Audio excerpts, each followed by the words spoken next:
Illum nedejna il-programm ta' 75 sena ċelebrazzjoni mit-twaqqif tal-Ikbar Union f'Malta, Workers Union, u il-ċelebrazzjoni ma jkunu maqsumin fuq 4 temi. Relazzjoni industrijali fejn ħanabdu t-tema ħanamlu kampanja sieħa dwar l-equal pay for job of equal value. Illum id-dinja tax-xogħol qed tinbidel kontinwament u għandna ħafna diversi postijiet tax-xogħol fejn ħaddiema li jkunu impjegati direttament qed jitħallsu u għandhom kundizzjonijiet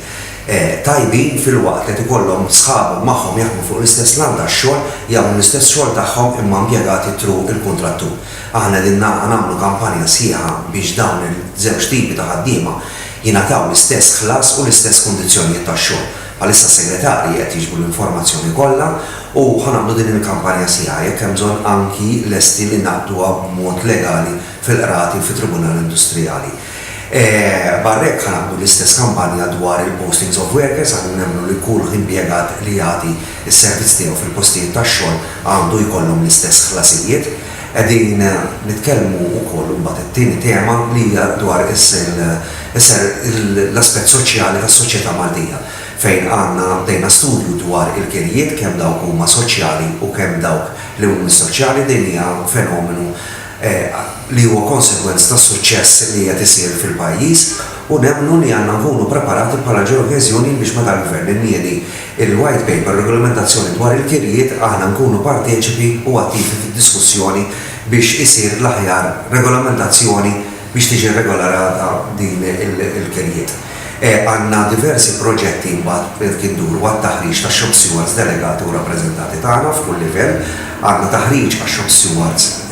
delegati u rappreżentati għandna 150 rappreżentanti li ħajnagħtu taħriġ fir-relazzjoni industrijali, conflict resolution,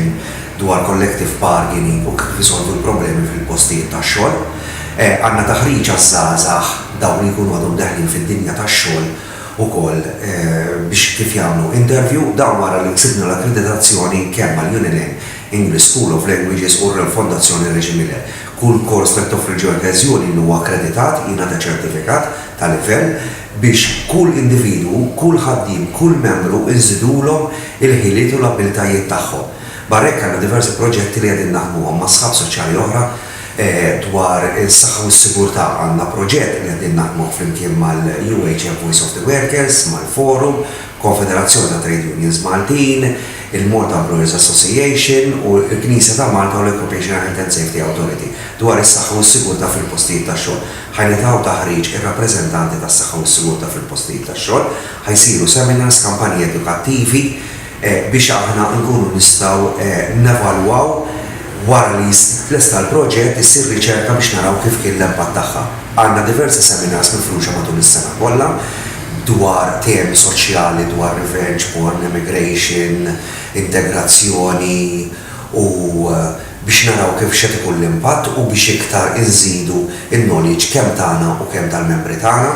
Ħanagħmlu żewġ kampanji, waħda dwar noti tad-demm u l-oħra dwar il-donazzjoni tal-organi. Din qed issir flimkien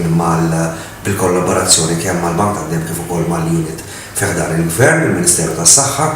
biex kemm f'Mejju u kemm f'Ottubru nniedu dawn iż-żewġ kampanji u nħeġġu iktar nies kemm il-membri tagħna kemm il-ħaddiema tagħna biex jingħaqdu f'din il-kampanja magħna. Finalment għandna t-tibdil kollu intern li matul daw is-sentej ħdimna fuqu u li ħajjiġi issa jibda jiġi diskuss u implementat kemm dwar l-istatut, kemm dwar it-taqsimiet, il-mod kif jaħdmu t-taqsimiet, is-servizzi li nofru aħna nemmnu għandna fil-pipeline li ħajjiġi kollox jibniedi f'Ottubru waqt il-Kongress diversi inizjattivi u servizzi innovattivi li l-ebda Union oħra Maltija ma toffri